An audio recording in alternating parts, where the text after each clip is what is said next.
আজ আমি এসেছি বরিশাল শখের বাজার ডায়মন্ড হারবার রোডের ওপর অবস্থিত ভট্টাচার্য মহাশয় মিষ্টান্ন ভাণ্ডারে। এই দোকানটা কিছুদিন আগে 100 বছর পূর্ণ করেছে। 1332 সালে পয়লা বৈশাখের দিন শ্রদ্ধেয় নগেন্দ্রনাথ ভট্টাচার্য মহাশয় এই দোকানটি প্রতিষ্ঠা করেন। তারপর তার ছেলে গোপাল ভট্টাচার্য এই দোকানটি চালাতেন, আর বর্তমানে তার ছেলে পান্নালাল ভট্টাচার্য মহাশয় এই দোকানটি চালান।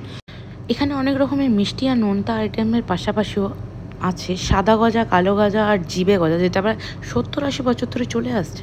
দোকানের পেছনে গিয়ে দেখলাম কারিগররা ছানা থেকে নানা রকমের মিষ্টি বানাচ্ছে, আর কড়াই দেখি 100খানা রসগোল্লা ফুটছে। তারপরে নিয়ে নিলাম আমি হাতে ছানার জিলিপি।